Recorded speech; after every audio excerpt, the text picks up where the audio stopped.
contre ce projet libéral du président Macron.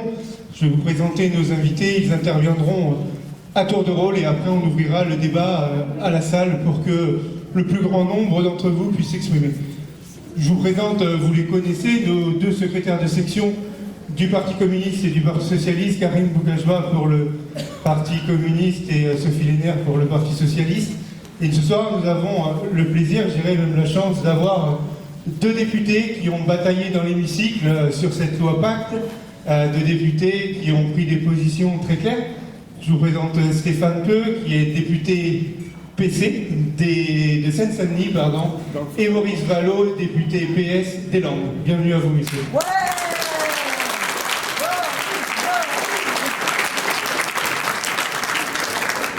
Je vais sans tarder passer la parole à Sophie Lénère qui va vous dire un petit mot de bienvenue. Merci Pierrick, merci à tous d'être venus si nombreux ce soir. C'est une chance pour nous d'avoir des intervenants de cette qualité ce soir pour nous parler de ce sujet aéroport de Paris qui est très important. Vous m'entendez? Oui, on t'entend. Oui, vas-y. Bon. Donc je vais essayer d'être brève pour leur laisser la parole. Chers amis, nous avons souhaité vous réunir ce soir pour évoquer la privatisation du groupe Aéroport de Paris. Notre combat est commun.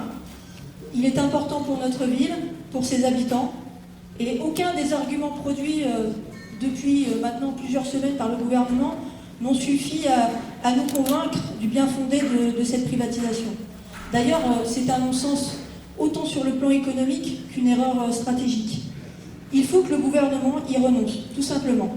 Et ce n'est pas seulement le Parti communiste qui le dit, ce n'est pas seulement le Parti socialiste ou d'autres partis de gauche comme Génération S ou Europe Écologie Les Verts qui ont juste envie dans la vie, c'est leur travail, d'embêter le gouvernement.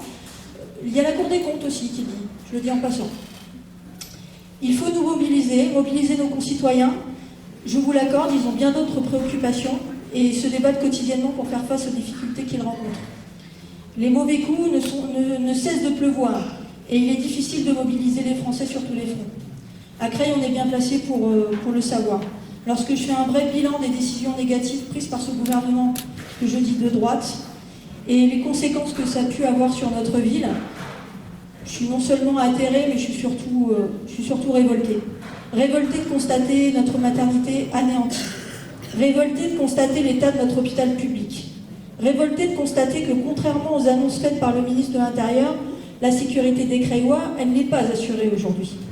Je suis révoltée de constater que l'État ne prend pas ses responsabilités pour loger les plus vulnérables. Au regard de ces quelques exemples, qui ne sont pas des petits sujets, la santé, la sécurité, le logement, aujourd'hui, la privatisation d'ADP est en train de s'organiser dans l'indifférence générale. La manipulation, elle est grossière, certes, mais l'objectif, il va être atteint. Démobiliser les concitoyens pour ne pas atteindre le nombre de signataires requis.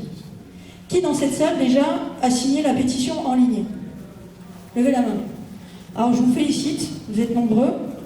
Alors vous n'avez pas seulement démontré votre grande patience, mais en plus que vous étiez capable, moi je vous le dis, de passer un doctorat de documents administratifs en ligne. Voilà. C'est consternant de constater à quel point tout est fait pour vous décourager de signer cette pétition. C'est long, c'est lent, évidemment le réseau s'y met aussi, on devient parano, c'est compliqué parce qu'il faut avoir ses papiers d'identité sur soi, enfin bref. Pour mener à terme cette procédure, il n'empêche qu'il va nous falloir recueillir 1/10 du corps électoral, dans un délai de 9 mois en tout, c'est-à-dire 17 000 signatures par jour. 17 000 signatures par jour. Au 13 mars, on devrait être à 4,7 millions de soutiens. Aujourd'hui, on est à moins d'1 million. Autant dire que le compte n'y est pas. ADP, c'est un service public. Aéroport de Paris, c'est la première frontière de la France vers l'étranger. ADP, c'est une image de marque. Et on ne va pas laisser cette privatisation d'ADP faire comme pour les autoroutes, comme Dominique de Villepin l'a fait en son temps. Regardez ce qu'elles sont devenues aujourd'hui. D'un service public, on est passé à un service financier dont le seul but est de remplir les intérêts des investisseurs au détriment des utilisateurs. Nous devons dire stop au libéralisme excessif des projets du président de la République. Dans notre agglomération, il y a des milliers de femmes et d'hommes qui travaillent pour Aéroport de Paris ou pour des structures qui y sont rattachées. L'avenir de leur emploi est directement lié à cette privatisation. Qu'est-ce que va devenir leur emploi aux mains des grands groupes, aux mains d'une multinationale? Le groupe Aéroport de Paris, c'est un élément essentiel de notre patrimoine économique national. Il fait la renommée de notre pays. Alors pourquoi le vendre à une structure privée alors qu'on possède l'un des premiers aéroports mondiaux? Moi je vous le dis, c'est pour financer les projets libéraux de la République en marche, ou la République en miettes, comme moi j'aime bien les appeler. Nous pouvons nous résoudre et nous soumettre à détruire ce service public d'intérêt général, ce fleuron national.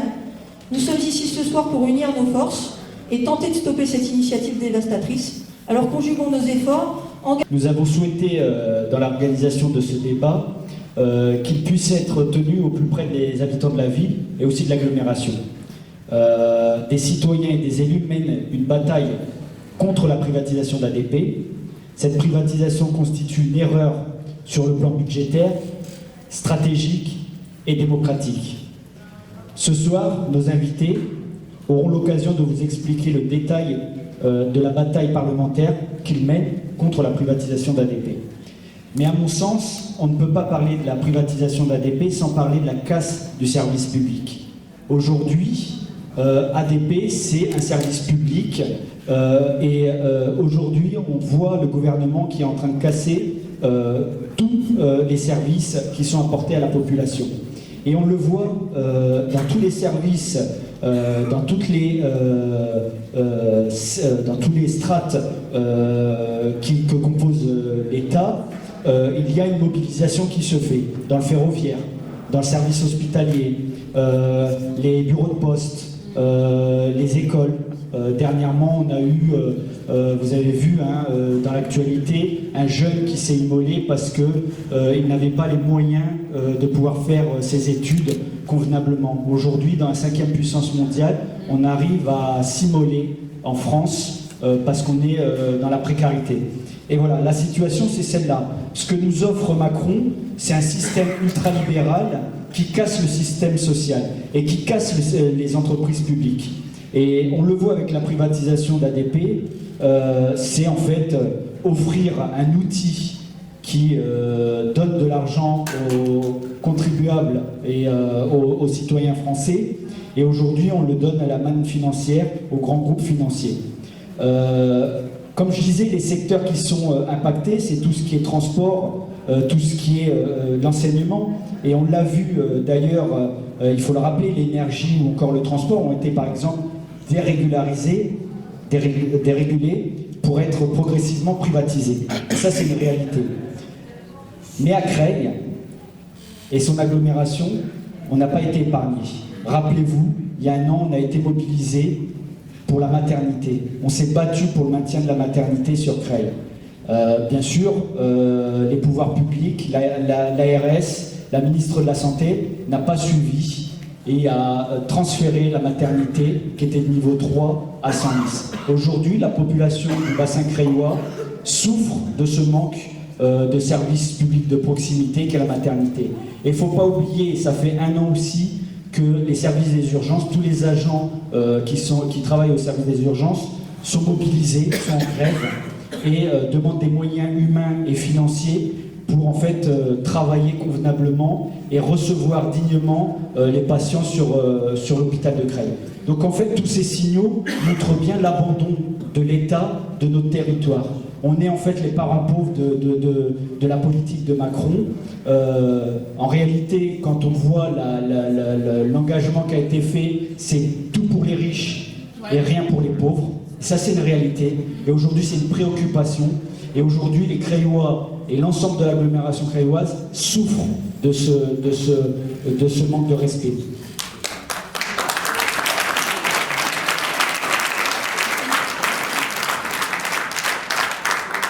Et pourtant, je vous rappellerai qu'on s'est battu, on a mobilisé la population. Il y a une votation citoyenne pour demander le maintien de la maternité et le gouvernement n'en a pas tenu compte. Pire, localement, la République en marche a torpillé tout ce travail de terrain juste sous prétexte de ne pas vouloir que la gauche et que la mobilisation de la population puisse justement prendre le dessus sur cette pratique ultralibérale sur Creil. Donc voilà, aujourd'hui, ils prennent une grande responsabilité, c'est lourd de conséquences. Il y a des échéances dans pas longtemps. La population sera, de toute façon, puisqu'on informera la population de leur position et de leur lutte contre justement la mobilisation de la population, et on informera la population de cette action. Mais je voudrais aussi quand même énumérer quelques actions qui se sont menées sur le bassin creillois et qui sont importantes et qui ont un lien quand même avec le sujet de ce soir. Je rappellerai quand même qu'on a eu des promesses du gouvernement qui n'ont pas été tenues. Par exemple, la sécurité, qui est quand même un élément très important sur le territoire de l'agglomération. Et d'ailleurs, le maire de Montataire s'est battu pour maintenir la police de proximité et réouvrir l'antenne de police nationale sur la ville de Montataire. Ça n'a pas été suivi des faits puisque le préfet n'a pas tenu compte. On nous a promis normalement le dispositif de la tranquillité publique qui devait normalement renforcer les services de police sur les Hauts-de-Creil. On n'a jamais vu le jour, et d'ailleurs même de l'aveu même du préfet, comme il y a eu des départs, il n'y a pas eu de renouvellement ni de maintien de la police. Donc aujourd'hui, on voit très bien les mensonges de ce gouvernement, on voit très bien l'impasse dans laquelle on est, puisqu'aujourd'hui, on n'a pas de perspective avec ce gouvernement. Donc moi, et concrètement, c'est comme ça qu'il faut qu'on intègre les choses, c'est qu'il faut qu'on construise aujourd'hui le service public du XXIe siècle. La reconquête des services publics suppose des batailles d'ampleur.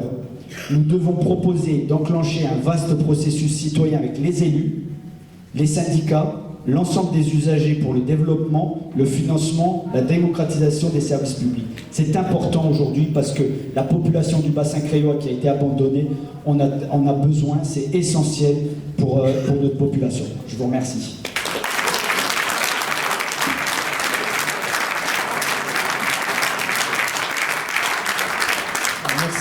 Merci Karim, merci Sophie.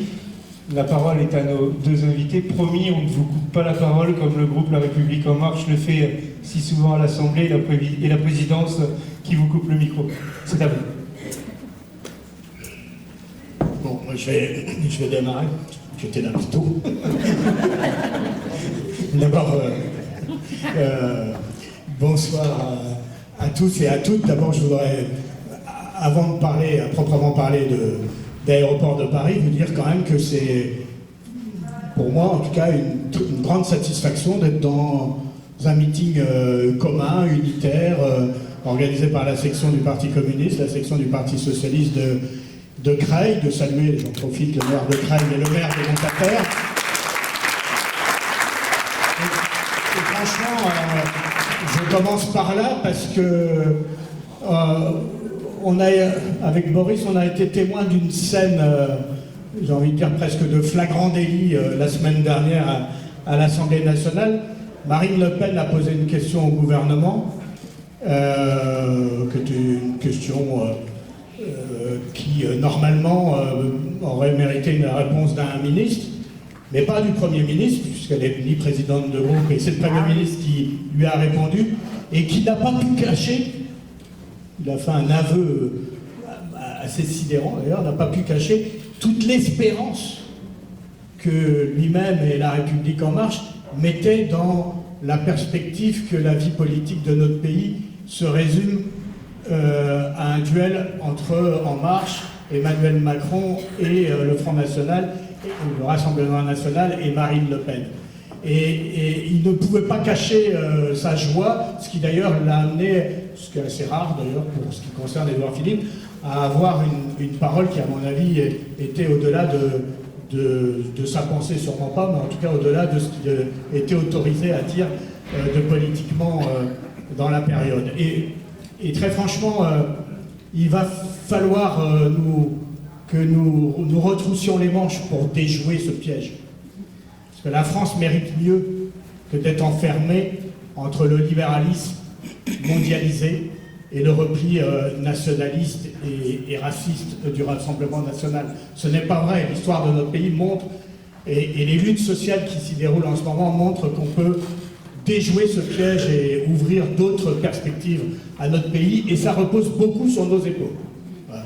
Et donc, je dis ça d'entrée de jeu, parce que je considère les réunions comme celle de ce soir importantes dans cette marche, si je puis me permettre d'utiliser cette expression. Ensuite, parlons de l'aéroport de Paris. Avec Boris et d'autres, on a été les témoins d'une volonté de tour de passe-passe de la part du gouvernement. Il y a une loi qui est arrivée, qui était une loi qui concernait la vie économique et le monde des entreprises, qui s'appelait la loi Pacte. C'est une loi qui est sortie du débat parlementaire avec 200 articles, qui traitait d'une multitude de sujets relatifs au fonctionnement des entreprises. Et au milieu de cette loi de 200 articles,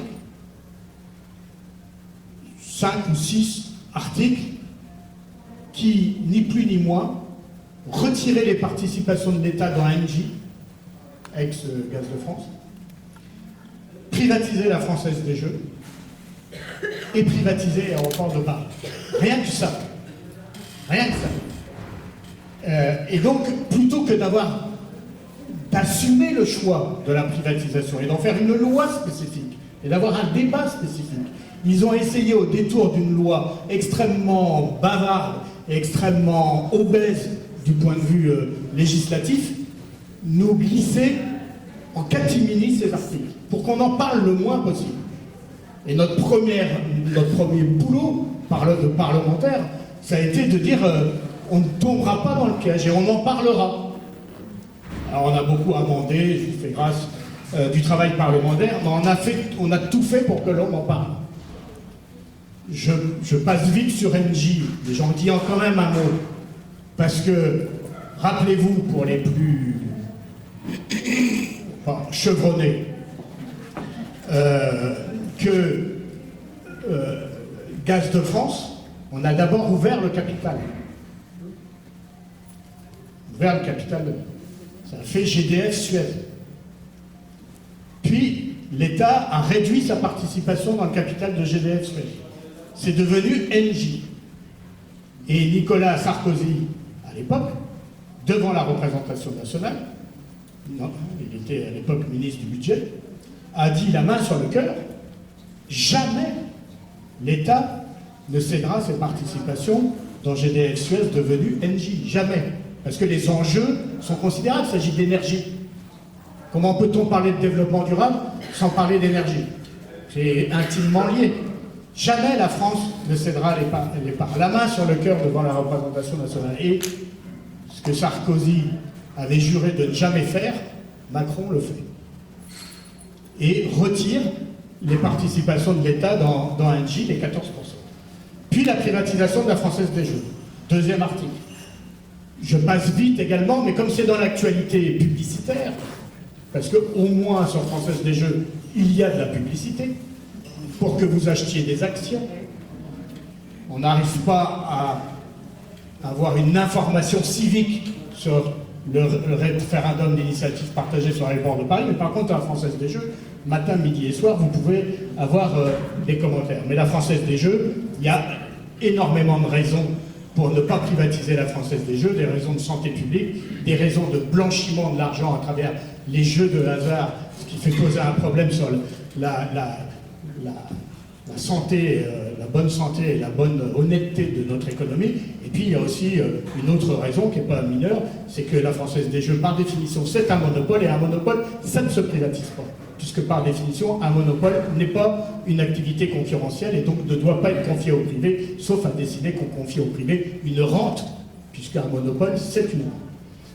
Et donc, ils sont passés sur la Française des Jeux. Et sur l'aéroport de Paris, là, la ficelle était grosse. Très grosse.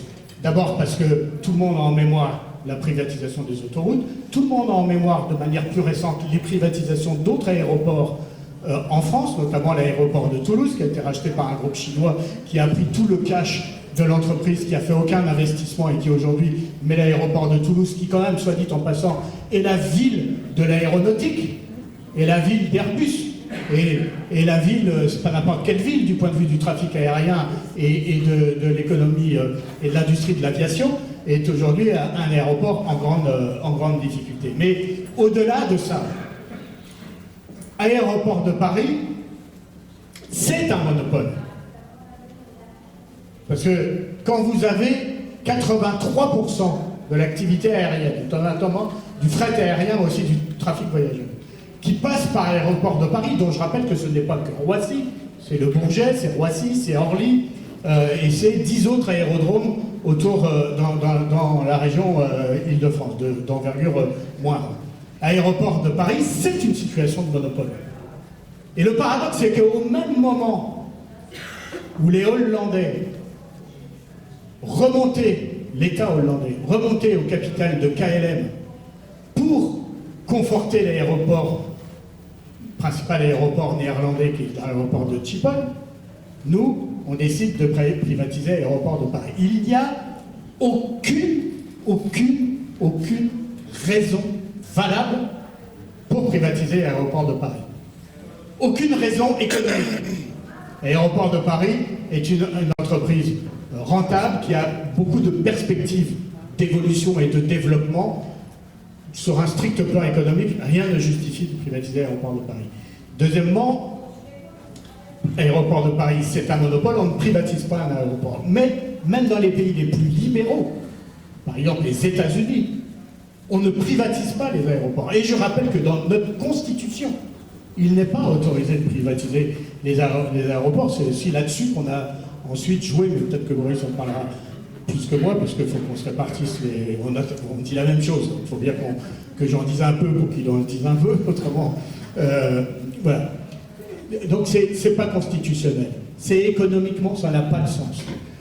Troisièmement, on nous dit, oui, mais on privatise l'aéroport de Paris parce que la France doit s'armer sur la nouvelle économie. Et donc il faut qu'on ait un fonds sur l'innovation économique. Il faut que la France anticipe les évolutions du futur sur le plan économique. Donc il faut qu'on ait un fonds d'innovation qui permette d'alimenter les start-up. Vous savez, bon, ils sont un peu monomaniaques, ils jurent que par les start-up, ils pensent que c'est l'avenir du monde. Bon. Mais quand on interroge Bruno Le Maire, la Française des Jeux, plus les participations d'ONG, plus l'aéroport de Paris, la recette de ces privatisations vont être placées sur un fonds qui va rapporter, selon Bruno Le Maire, au mieux 250 millions d'euros par an. Aujourd'hui, les dividendes perçus par l'État sur les trois entités sont entre 800 et 900 millions d'euros par an. Donc sur un strict plan financier, c'est-à-dire éventuellement flécher les recettes de ces trois entités vers un fonds de l'innovation, pourquoi pas, il vaudrait mieux les conserver et flécher les dividendes que l'État perçoit vers le financement de ce fonds pour l'innovation, même si on peut considérer qu'il y a beaucoup d'autres choses à financer dans notre pays, mais à la limite, c'est pas le débat. Donc, c'est stratégiquement une faute, c'est financièrement une faute, c'est économiquement une faute, et c'est sur le plan, et je terminerai par là, sur le plan environnemental une faute, parce que qui peut nier que le trafic aérien, que l'activité aéroportuaire n'est pas un sujet majeur pour les défis climatiques et environnementaux que notre pays et que le monde entier a à relever. Bien sûr que c'est un enjeu immense. Qui peut imaginer que le privé consentira aux investissements de long terme pour relever le défi environnemental et climatique d'une industrie comme l'industrie aéroportuaire mieux que le public? Alors que l'on sait, par nature, que dès lors que ce sera privatisé, il va falloir rémunérer ce capital, et le rémunérer dans un délai le plus rapide possible et le plus haut élevé possible. Et ce qui est contradictoire avec des investissements de long terme pour des enjeux qui ne sont pas forcément des enjeux industriels directement liés à l'aéroport de Paris, mais qui sont des enjeux d'intérêt général et d'intérêt public, comme celui notamment de la préservation de l'environnement. Donc je prends ces 4 petits exemples, on pourra en citer plein d'autres, hein. l'aménagement du territoire.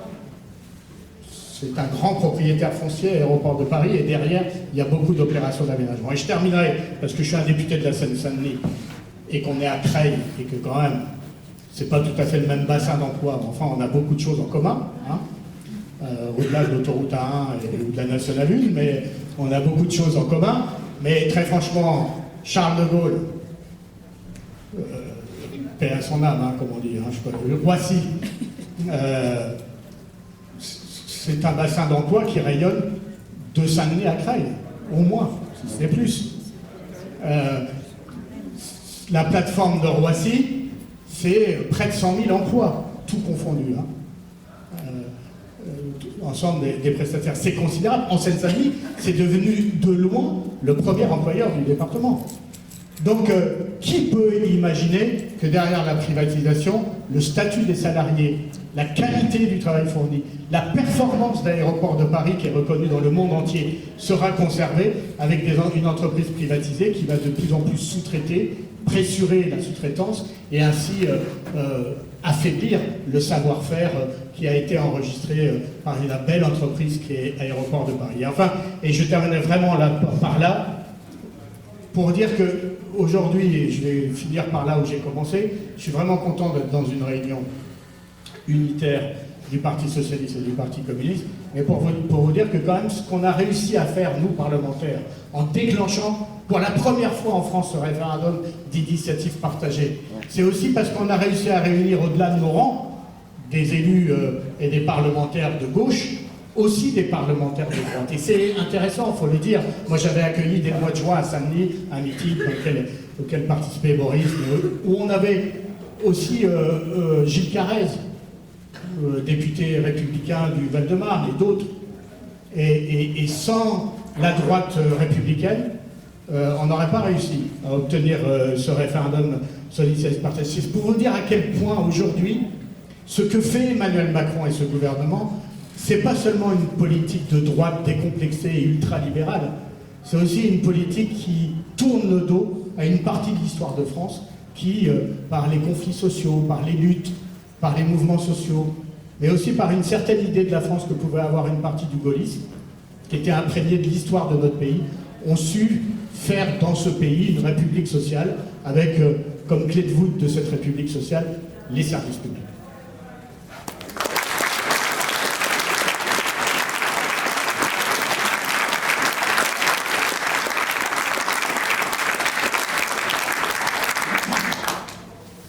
Alors, par où commencer après Stéphane qui a dit quand même l'essentiel. Bon, d'abord, comme Stéphane, dire le plaisir que j'ai d'être ici et dans cette configuration. Samedi dernier, j'étais aussi avec les communistes dans les Landes pour faire une réunion avec les organisations syndicales et les collectifs qui se sont mobilisés pour l'hôpital public. Et je veux vous dire que c'est assez réconfortant de se dire que eh bien, on commence, je l'espère, de tracer un chemin qui pourrait nous être commun dans les années à venir. Parce que je dois vous dire que l'inquiétude qui est la mienne est grande. C'était un petit peu dit tout à l'heure. Emmanuel Macron, qui avait été le front anti-Le Pen en 2017, a réussi le tour de force de faire de Le Pen le front anti-Macron. Dès à présent et peut-être en 2022. Et cet étau, il est parfaitement mortifère, il est dangereux, parce que, en effet, le sentiment qui peut être le nôtre, c'est que la République, à bien des égards, se consulte par les deux bouts. Par celui de l'extrême droite, du Rassemblement national, pour les raisons que vous savez, le racisme, le nationalisme, le repli sur soi, de la haine de l'autre, mais se consulte aussi par la République en marche, qui sape un certain nombre de compromis républicains, qui en effet sont des constructions anciennes, qui sont nées de la négociation sociale, parfois des luttes sociales, ont survécu aux alternances et sont aujourd'hui un patrimoine qui nous est commun. Et il est vrai que dans l'hémicycle, il nous arrive assez régulièrement, en réalité, et pas seulement sur la question des aéroports de Paris, de voir des arcs républicains se constituer. Parce que nous avons cette culture et cette profondeur historique. Nous savons ce qu'a été l'héritage du Conseil national de la résistance et ce qui s'est construit sur la base de cet héritage jusqu'à nos jours. Et en face de nous, on a la République en marche, qui a le sentiment que le monde commence avec elle, qui n'a aucune espèce de profondeur historique, et qui savent tout. On l'a vu sur le financement de la sécurité sociale, avec notamment la non-compensation des exonérations de cotisations sociales. On l'a vu sur le statut de la fonction publique, ce qui n'était pas évident, voir des élus républicains dire à la majorité En Marche, écoutez là, vous allez beaucoup trop loin. Parce que le statut de la fonction publique, ce n'est pas un statut pour les fonctionnaires, mais pour exercer dans des conditions d'égalité, de neutralité, de laïcité aussi, les missions de service public. Vous êtes en train de foutre ça en l'air, en réalité ouvrant les bras aux conflits d'intérêts et aux services qui seraient rendus aux intérêts privés. C'est quand même assez surprenant. Et c'est ce qui s'est passé avec Aéroport de Paris. Parce que, si on doit partager peut-être quelques souvenirs avec vous, c'est en effet une bataille parlementaire qui ressemble malheureusement à beaucoup d'autres. C'est-à-dire que nous produisons des arguments dont on pense que pour un certain nombre d'entre eux, ils ne sont pas conçus à l'emporte-pièce, ils sont argumentés, travaillés, réfléchis, documentés, et ils se heurtent à l'indifférence du gouvernement. Un gouvernement qui pourrait nous répondre, qui le fait parfois, dire « mais enfin ça a toujours été comme ça, on n'écoute pas les oppositions ». D'abord, je pense que c'est assez largement faux. Et puis, c'est quand même une majorité qui s'est faite élire sur la promesse d'écouter tout le monde. Et qui a fini par n'écouter qu'elle-même. Quand je dis qu'elle-même, que le président de la République. Et d'ailleurs, les Français, vous vous souvenez, avec les Gilets jaunes, ont été obligés de se rappeler son bon souvenir en disant on est là quand même. Et donc, dans cet hémicycle, nous nous sommes aperçus assez vite que sur tous les bancs des oppositions, sur les bancs de la France Insoumise, du Parti communiste, du Parti socialiste, des Républicains, de certains centristes, les radicaux, tout le monde produisait les mêmes arguments. Imbécilité économique, erreur stratégique. Imbécilité économique, ça a été dit par Stéphane avec beaucoup de justesse. Quand vous avez des entreprises qui vous rapportent entre 800 millions et 900 millions d'euros par an, pourquoi les vendre pour n'en récolter que 200 à 250 millions? C'est quand même absurde, personne ne le ferait. C'est aussi absurde de se dire que pour pouvoir privatiser pour une durée de 70 ans, il va falloir d'abord indemniser les actionnaires actuels. Ça va coûter au moins 500 millions d'euros. C'est-à-dire déjà 2 années et demie du fonds pour l'innovation. Et puis ensuite, à la fin de la concession, dans 70 ans, et alors, aucun d'entre nous, en dépit de la vie saine qui est la nôtre, ne sera là pour le vérifier, mais dans 70 ans, il faudra indemniser l'actionnaire des investissements qu'il aura réalisés et qui n'auront pas encore été amortis. Et ce sera peut-être plusieurs dizaines de milliards d'euros et on ne sera peut-être pas en situation de les payer. C'est-à-dire qu'en réalité, c'est une concession perpétuelle, là où il prétend que c'est une concession pour 70 ans. Ça n'a aucun intérêt sur le plan financier. Ça n'a pas non plus sur le plan du remboursement de la dette, parce que, évidemment, avec les ventes de ces actifs, le gouvernement compte sur 10 milliards de recettes fiscales. Il dit, c'est 10 milliards que je n'aurai pas à emprunter, pour ne pas dépasser les 100% de dette. Donc, soit dit en passant, franchement, on n'a rien à foutre. L'État n'étant pas un ménage. Il peut quand même se financer différemment. Je ne dis pas qu'il faut faire n'importe quoi avec l'argent public. Je dis qu'on ne peut pas gérer ça comme une entreprise ou comme un ménage. Mais on a dit au gouvernement, écoutez, vous empruntez à des taux d'intérêt négatifs. C'est-à-dire qu'on vous donne de l'argent pour emprunter. C'est-à-dire que vous allez emprunter 10 000 et vous rendrez moins de 10 000. Et vous voulez vendre du patrimoine des Français qui rapportent. Puis on leur dit, mais quand même, vous êtes instruits des autoroutes. Les autoroutes, c'est plusieurs dizaines de milliards d'euros de dividendes qui ont échappé à l'État, c'est-à-dire à nous, depuis des années. Et quand ça nous échappe à nous, comment on le compense? On le compense par nos impôts. Moi j'entends souvent, et de plus en plus, le gouvernement dit on a un problème de dépenses, de niveau de dépenses. Moi je dis on a quand même un problème aussi de niveau de recettes. Quand les hyper riches ne payent pas les impôts qu'ils devraient, ou quand les multinationales ne payent pas les impôts qu'elles devraient, qui les paye? Nous. Et puis les PME. Et donc quand vous vous privez d'un certain nombre de dividendes de façon durable, vous vous privez aussi de cette richesse-là. Donc une imbécilité sans nom sur le plan économique et financier. Sur le plan stratégique, ça a été rappelé. Les libéraux, très orthodoxes, comme Gilles Carrez, PTLR, dit bah non, quand on est un libéral, on ne privatise pas un monopole. Et en effet, c'est un monopole. Quand on a plus de 80% du fret, plus de 80% du trafic international qui passe par Roissy, évidemment que dans une situation de monopole, et qu'on ne privatise pas. Et d'ailleurs, la perversité du système, c'est qu'une fois que ce sera privatisé, moi je fais le pari qu'on aura un gestionnaire d'aéroport concurrent qui saisira l'autorité de la concurrence européenne en disant mais attendez, regardez la position dominante de cet actionnaire qui a racheté les 3 aéroports, il faut le couper en 3. Et donc ce qui faisait la puissance de cette entreprise va être cassé sur, à nouveau, l'autel de la libre concurrence. Ça a été évoqué aussi, c'est pas seulement un gestionnaire d'aéroport. Aéroport de Paris, c'est un aménageur. C'est-à-dire que c'est une entreprise, parce qu'elle est à la tête de 6400 hectares de foncier, l'équivalent, je crois, du 19e et du 20e arrondissement de Paris, la surface de Bordeaux, a aussi des missions d'aménagement. C'est-à-dire qu'elle est au cœur de tous les grands projets de la région, d'aménagement de la région Île-de-France. Qu'on soit pour ou contre, elle a pris sa part, et d'ailleurs ça lui a été imposé, parce que c'est une entreprise publique, de CDG Express. Elle est au cœur d'un projet qui s'appelle Cœur d'Orly, avec des bâtiments d'affaires. Elle est au cœur de tous les grands projets de métro du Grand Paris. Demain, est-ce que vous pensez qu'on pourra dire à une entreprise privée, voilà, c'est stratégique pour la région Île-de-France, il faut que vous mettiez les billes.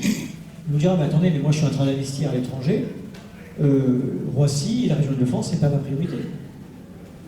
C'est une entreprise de souveraineté, Aéroport de Paris. Et puis, ça a été évoqué avec KLM, mais c'est le hub d'Air France.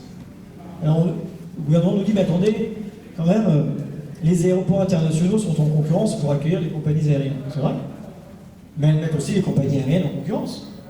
Si demain, l'actionnaire privé de l'Aéroport de Paris décide que c'est mieux d'avoir la Lufthansa, le hub de la Lufthansa, que d'Air France, parce que la Lufthansa paye mieux, ben, ils le feront, c'est pas des enfants de cœur. Et nous, qu'est-ce qu'on pourra? Rien. Mais le gouvernement, en effet, s'en fout et est persuadé que Aéroport de Paris, c'est un grand supermarché. Parce que c'est quand même la grande ânerie qu'il nous répète à longueur de discussion. C'est pas le rôle de l'État de gérer la durée et la maison du chocolat. D'abord, ça se discute.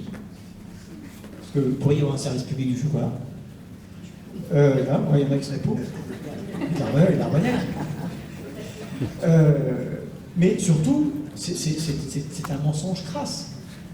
Il y a 60% du chiffre d'affaires d'Aéroport de Paris qui est lié directement au trafic aérien. Et ensuite, il serait pertinent d'avoir un système qui est un système avec une seule caisse, où les recettes des boutiques viennent assurer la compétitivité, notamment d'Air France, à travers la baisse des tarifs aéroportuaires. Mais ça, le gouvernement ne veut pas le faire.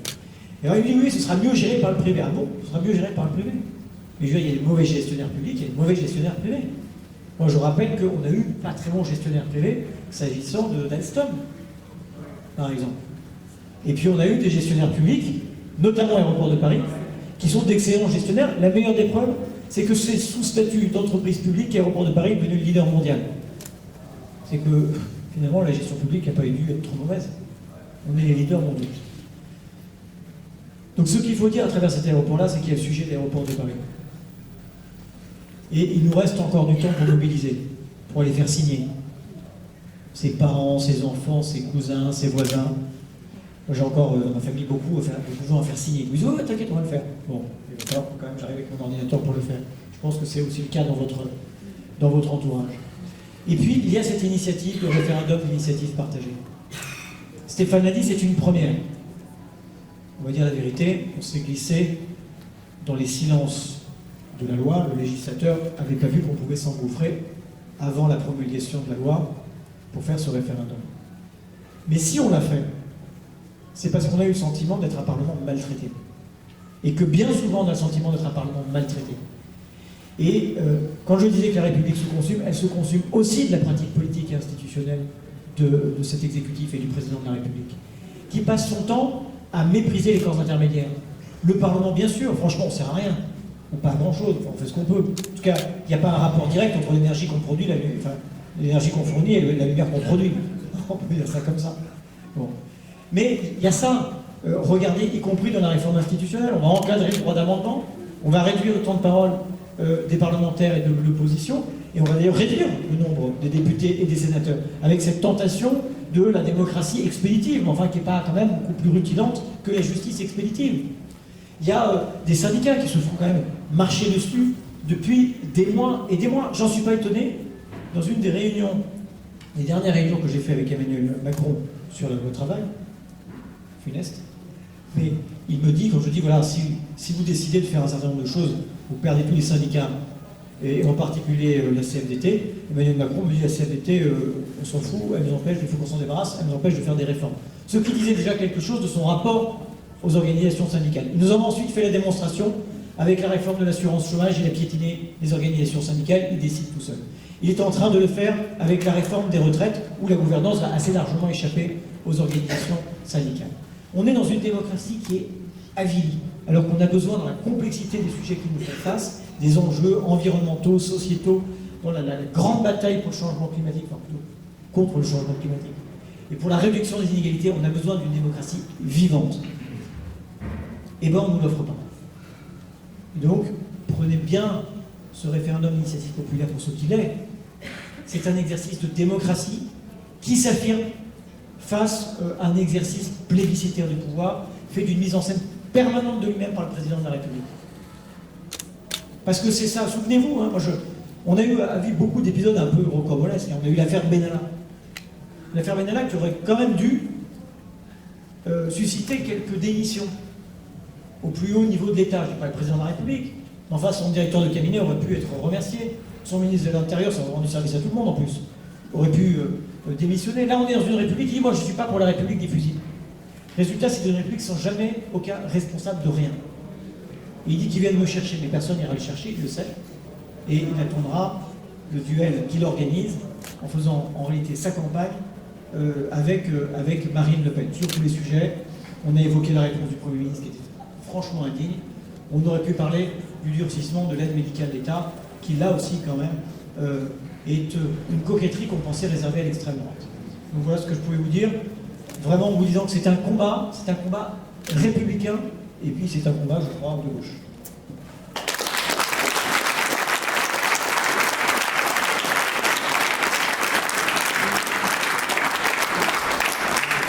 Merci Stéphane, merci Boris. Si la salle veut poser des questions, veut réagir, la parole est libre.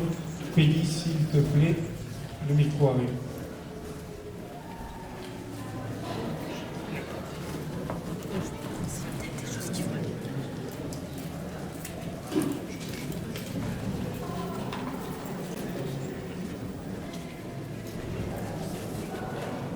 Bonsoir et merci. Donc, Jean-Marie Mariani, je suis de Senlis, de la section PS de Senlis. Et je voudrais revenir sur deux arguments importants pour ce combat qu'il faut absolument gagner. C'est d'une part le fait que faire venir des intérêts privés dans la gestion d'un aéroport, et en particulier quand il y a la double caisse, c'est dramatique. La double caisse, j'y reviens un peu quand même, c'est le fait de séparer les comptes d'un aéroport entre la partie qui est directement liée à l'aérien et l'autre partie, ce qui fait que la partie qui, pour résumer, représente les duty free est bénéficiaire et donne des dividendes, et l'autre partie n'est pas, elle, bénéficiaire, et on est obligé d'augmenter les redevances aéroportuaires, etc. C'est déjà le cas alors qu'on a un contrôle quelconque de l'aéroport, mais qu'est-ce que ça deviendra si le contrôle devient complètement privé? Ça deviendra effectivement une usine à boutique. Et le deuxième point absolument décisif dans la gestion de l'aéroport, c'est la gestion des créneaux horaires, des slots. Au jour d'aujourd'hui,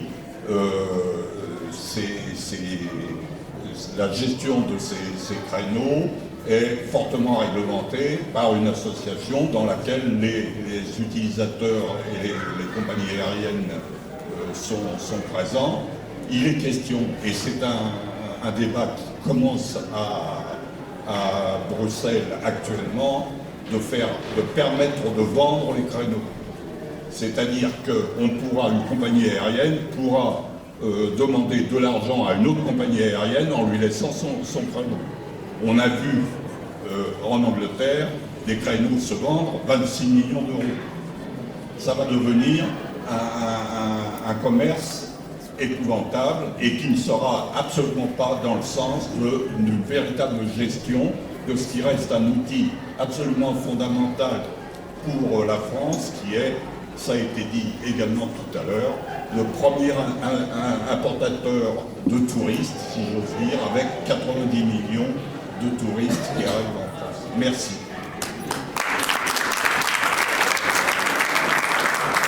Est-ce qu'il y a d'autres réactions? Moi, je veux bien dire un mot à Boris. Non, personne d'autre? Ah si, au fond. Moi, j'ai dit avant.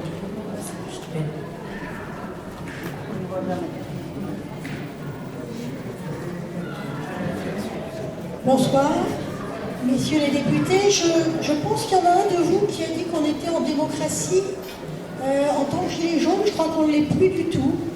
Et donc, je ne sais pas ce que vous en pensez, mais au vu de ce qui se passe contre les gilets jaunes, avec tout un tas de gens qui sont blessés, pensez-vous toujours qu'on soit en démocratie, notamment avec l'aéroport de Paris ou plein d'autres choses?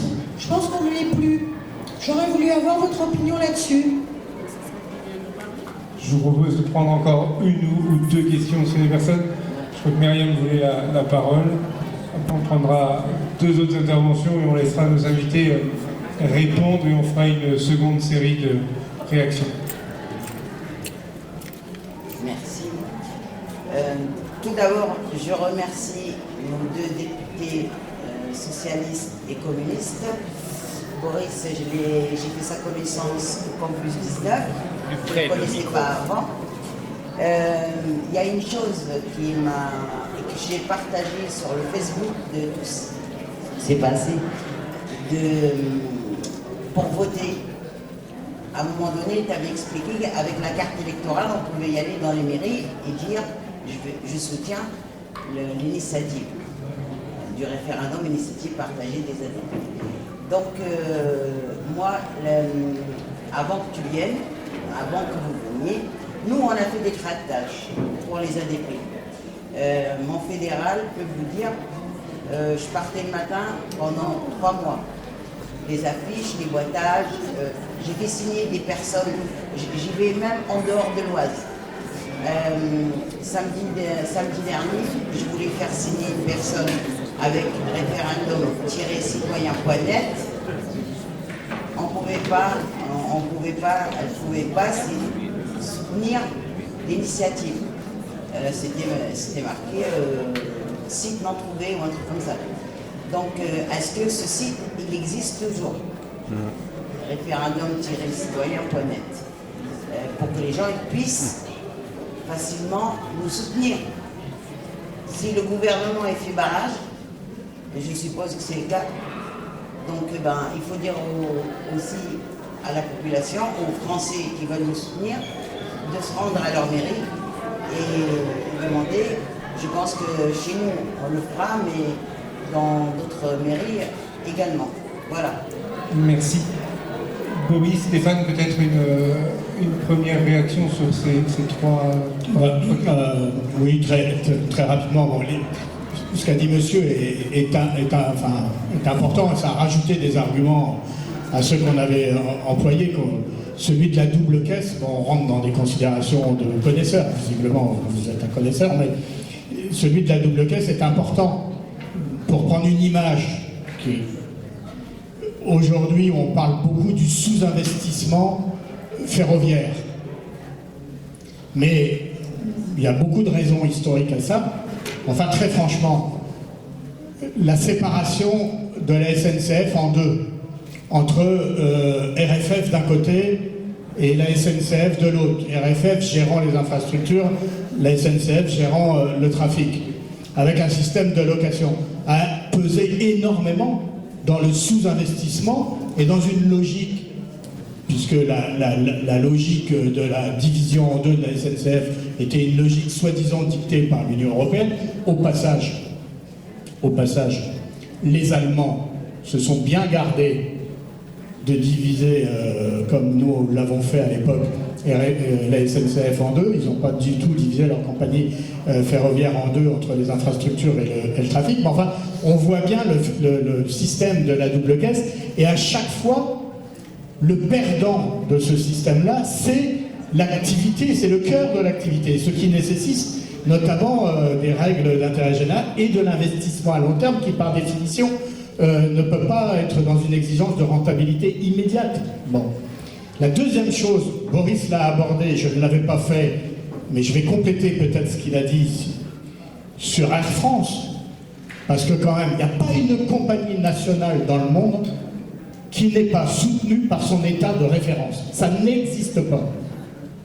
Alors, bien sûr, celles qui le sont le plus sont les compagnies des Émirats, Emirates, etc. Mais bon, mais que ce soit les compagnies britanniques, américaines, allemandes, les compagnies nationales sont tous soutenues. Aujourd'hui, Roissy, enfin, Aéroport de Paris, c'est le hub d'Air France.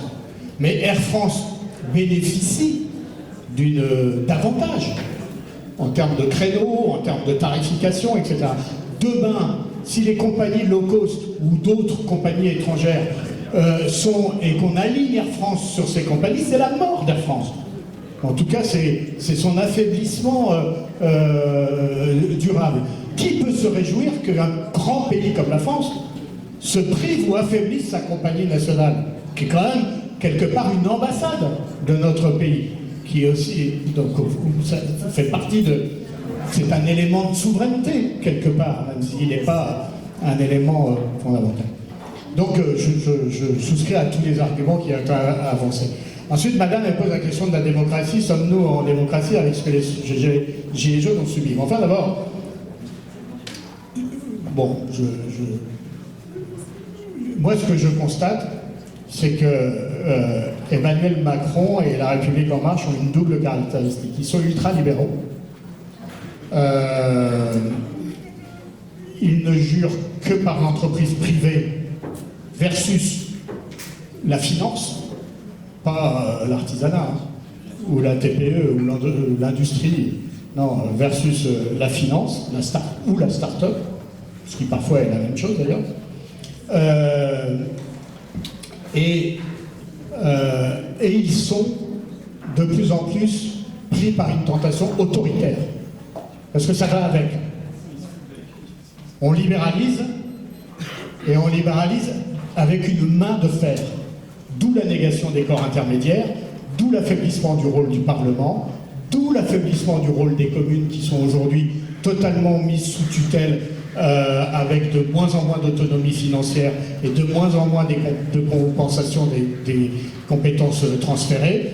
Donc tout ce qui fait la démocratie de ce pays, les associations, les mouvements sociaux, les syndicats, les communes, le maillage territorial, la représentation politique, l'Assemblée nationale, qui normalement est quand même le cœur battant de la République, tout ça est affaibli.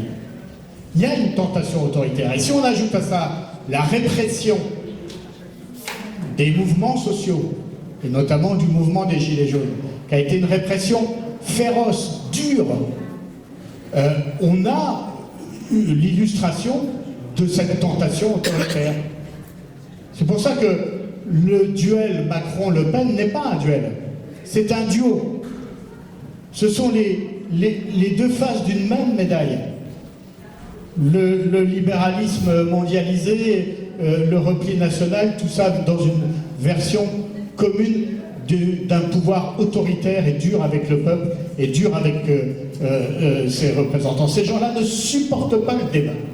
Ils ne supportent pas les arguments, ils ne supportent pas la controverse.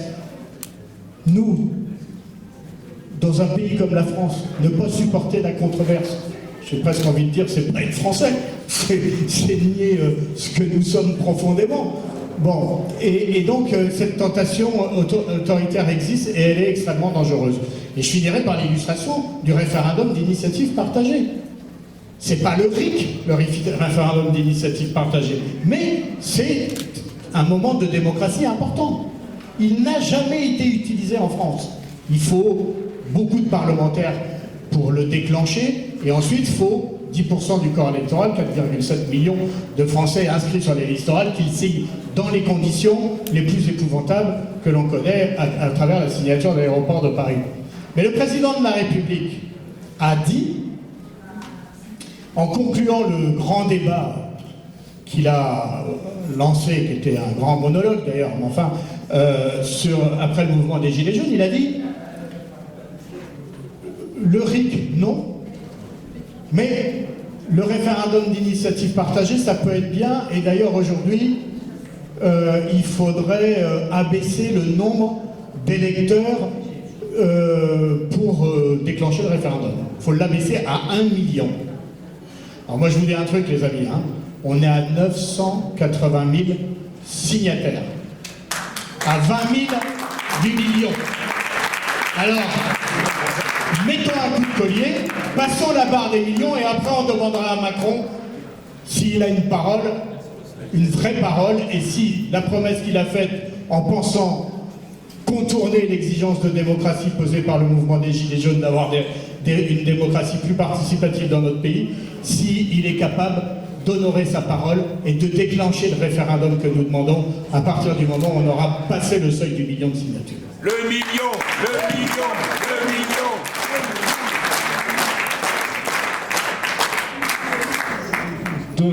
D'autres prises de parole. Peggy, s'il te plaît. On en a 3, voilà. Comme tu veux.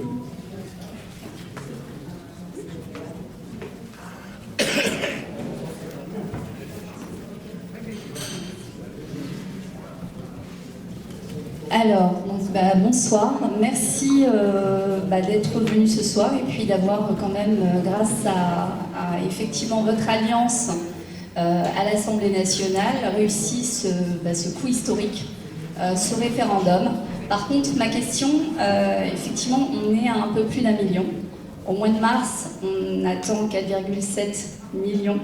Je suis un petit peu inquiète parce qu'effectivement, j'ai l'impression que les gens ne se rendent pas compte de la portée historique de ce référendum et de la possibilité vraiment de contrer cette privatisation par ce biais-là. Comment faire quand effectivement, au niveau des médias, on a très peu d'informations là-dessus, c'est une volonté du gouvernement, clairement.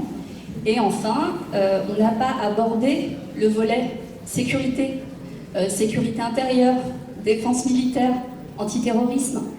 Qu'est-ce que ça va donner dans l'avenir, cette privatisation? Voilà. Alors, on va continuer avec Arsène de l'autre côté. Oui, pour poursuivre dans la même veine, si l'aéroport de Paris donc devient une zone privatisée, l'État est le garant donc en ce qui concerne les frontières. Or, les aéroports, ce sont donc des endroits où arrivent toutes sortes de personnes et ce sont des frontières naturelles qu'il y a donc sur un territoire. Si l'État donc cède cette partie au privé, comment donc sera gérée justement les arrivées des personnes que l'État en principe, qui elle devrait être la garante pour la gestion de la sécurité, pour rejoindre donc ce qu'a dit ma collègue, la sécurité dans le pays, comment donc l'État va gérer cela si c'est cédé au privé?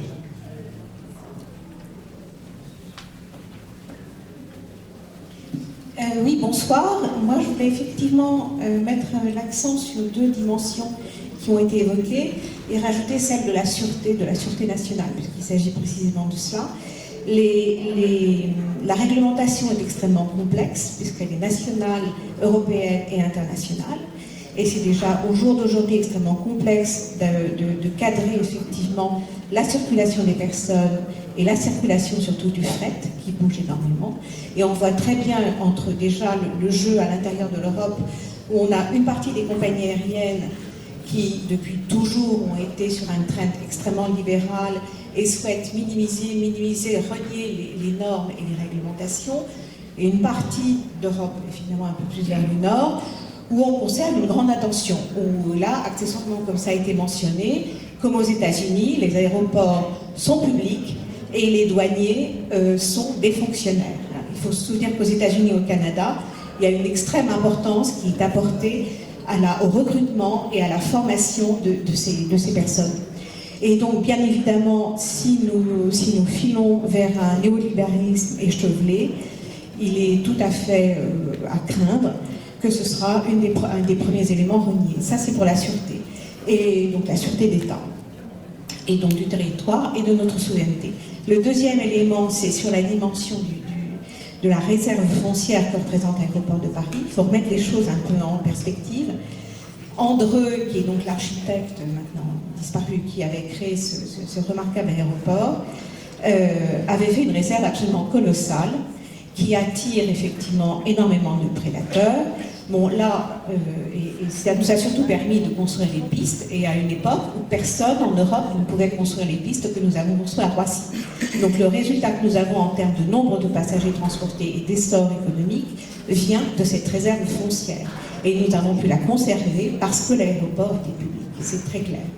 Et l'autre élément, là, on vient effectivement de voir rebooter le projet de l'énorme centre commercial d'Europe City. Mais bon, ça vient d'être dégagé. Mais bien évidemment, si l'aéroport est privatisé, la prochaine fois, ça passera. Il ne faut pas se faire d'illusions. Merci. On termine avec une dernière intervention pour cette deuxième série de questionnements, de réflexions. Et après, Boris, je te laisserai répondre sur l'ensemble des éléments. Bonsoir, je suis Madame Kia Yvonne. Et on a bien compris ce que vous avez parlé. Donc, reste à savoir maintenant qu'on veut vous aider à finir ce que vous demandez, les signatures. Donc, on va parler nos familles et nos amis. Parce que s'ils vendent l'aéroport, ce ne sera pas pour nous, on ne va pas voir les conséquences maintenant. C'est après, c'est nos enfants et c'est les gens qui travaillent qui vont subir les conséquences. Donc, on va faire tout pour vous aider pour pouvoir gagner ce combat. Merci. Boris, si tu veux répondre. Bon, merci beaucoup. Donc maintenant, je crois qu'il faut qu'on en ait à peu près 50 000 par jour jusqu'à la fin pour y arriver. Donc il va falloir démarrer ce soir, hein, parce que c'est exigeant. Non, on le savait, hein, que 3,7 millions d'électeurs, c'était exigeant. La réalité, 4,7 millions, oui, c'est même pire que je dis. La réalité m'oblige à dire, je le dis d'autant plus nettement que c'est sous le précédent quinquennat que les conditions de mise en œuvre du RIP ont été établies, mais c'est une loi qui a été conçue pour ne jamais être appliquée. Trop de parlementaires pour le déclencher, trop d'électeurs pour le déclencher, les conditions... voilà, parce qu'il y a cette défiance, malgré tout, je pense, du législateur vis-à-vis de la concurrence que pourrait lui faire subir une expression directe. Moi, je trouve qu'au contraire, il y a dans le RIP quelque chose d'intéressant dans le dialogue entre des citoyens élus et des citoyens électeurs. Et que je pense que ce dialogue, dans le débat qu'on avait tout à l'heure sur la vitalité démocratique, il peut être productif de quelque chose. Ce qui est vrai, c'est qu'on a un problème d'information. Moi, je tiens à l'indépendance des rédactions. Les rédactions choisissent les sujets dont elles ont envie de parler. Parfois, on est frustré, on aimerait qu'elles parlent de ce qui nous intéresse, et pas de sujets qui nous paraissent périphériques. Mais c'est leur liberté, et nous battons pour qu'elles aient cette liberté éditoriale. Ce que nous avons réclamé auprès du CSA, ce que nous avons réclamé auprès du Conseil constitutionnel, auprès du gouvernement via les ministres de l'Intérieur que nous avons rencontrés à plusieurs reprises, c'est qu'il y ait une information civique qui soit délivrée aux électeurs, pour que cette première expérience ne soit pas disqualifiée d'emblée parce que les électeurs n'auraient pas eu connaissance de leurs droits constitutionnels nouveaux, qu'ils n'ont jamais exercés. Et donc on a demandé que l'énergie qui a été mis à faire connaître le grand débat, que l'énergie et l'argent qui est mis pour vendre la Française des Jeux, eh bien, trouve son pendant dans une information sur le référendum, indépendamment de son objet. On a d'ailleurs fait un amendement qui a été repoussé pour obtenir des crédits budgétaires pour l'autoriser. Le gouvernement nous a dit ça n'est pas prévu par la loi, et donc je ne ferai rien. Bon, bah dont acte. Et on sait à quoi s'en tenir. Mais si on a déjà 1 million de signatures, je vous assure qu'on sera un certain nombre à appeler le président de la République à ses récentes promesses au terme du débat électoral. Vous avez évoqué la question des frontières, la question de la sécurité et de la sûreté. Je dois vous dire que moi, c'est un argument que je n'ai jamais produit dans la contestation de la privatisation.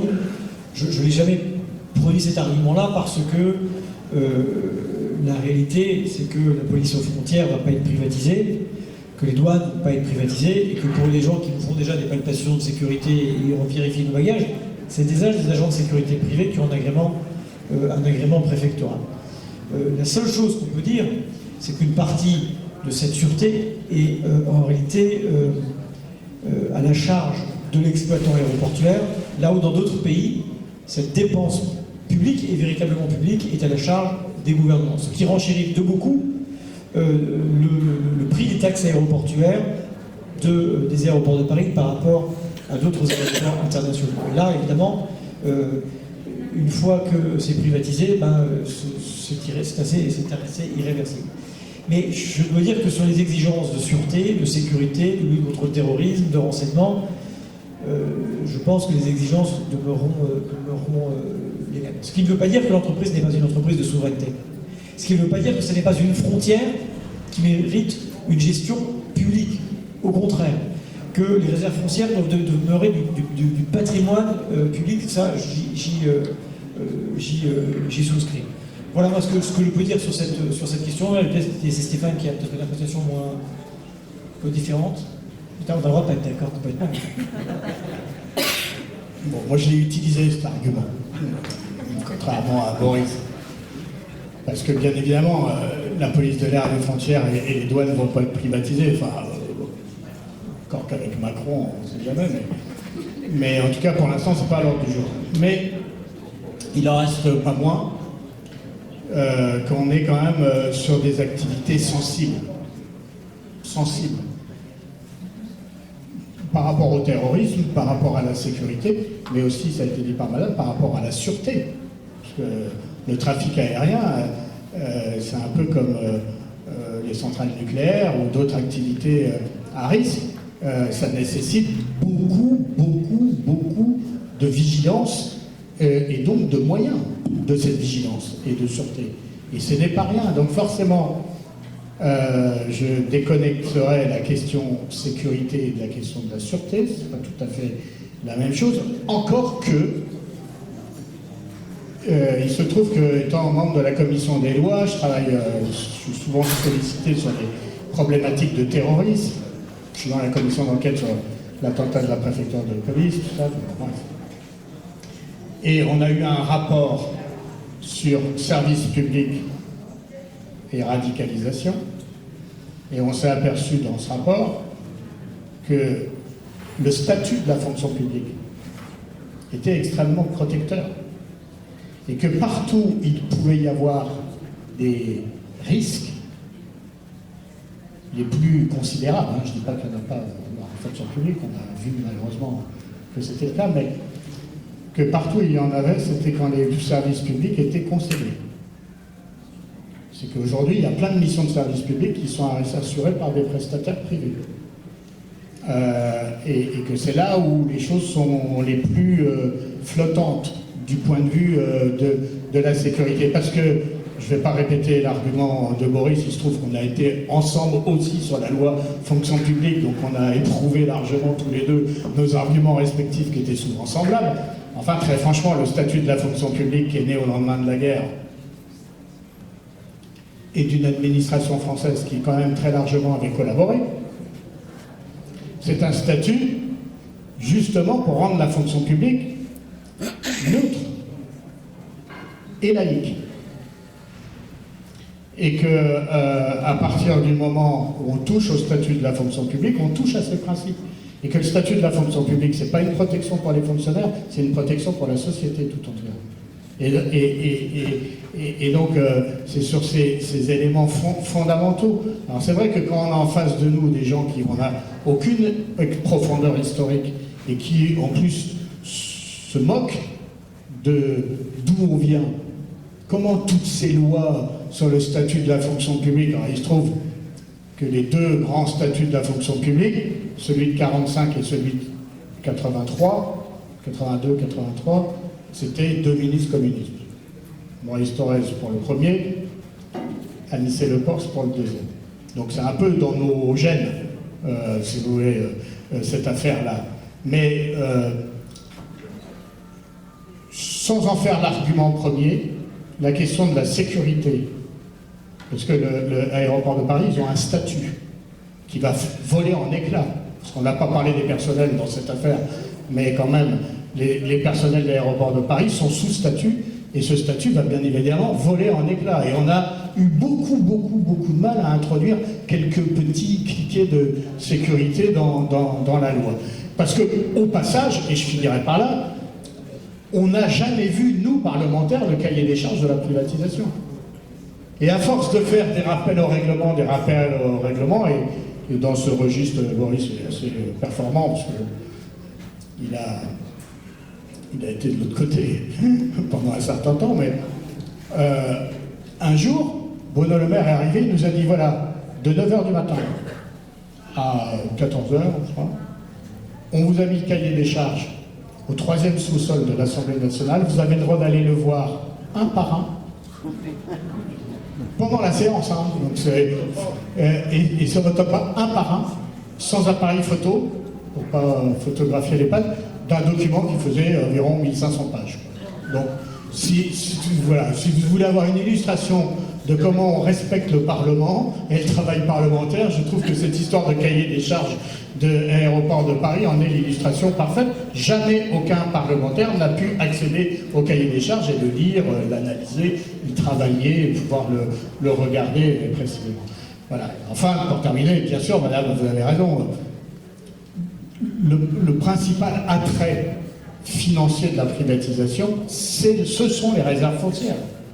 Et pas les réserves foncières pour renforcer l'activité, ou la développer, la sécuriser, affronter les défis de demain, mais beaucoup pour l'urbaniser à outrance, avec sans doute le risque d'avoir des règles d'urbanisme qui soient propres et qui dépassent le cadre communal. Et enfin, pour terminer, sachez qu'à Orly, c'est pas le cas à Roissy, il y a un couvre-feu qui a été obtenu de haute lutte par les élus locaux des villes avoisinant Orly, par les associations de riverains et tout. Et donc, de minuit à 6h du matin, il n'y a plus de vol à Orly. Quid de demain de ce couvre-feu qui a été imposé à l'aéroport de Paris par la volonté publique de l'actionnaire de référence qui était l'État. Donc, vous voyez que derrière tout ça, il y a des questions qui s'envoient les unes aux autres. Il y a des questions fondamentales sur ce que c'est qu'un monopole, sur ce qu'est une entreprise publique, sur ce qu'est l'activité aéroportuaire. Et puis ensuite, quand on rentre dans le détail, on décline toute une série de risques qui sont des risques majeurs pour notre pays. C'est pour ça qu'on considère que cette bataille, c'est une bataille de la nation tout entière, pour un objet qui appartient à la nation tout entière. Et vraiment, il faut l'expliquer, se mobiliser comme on le fait ce soir.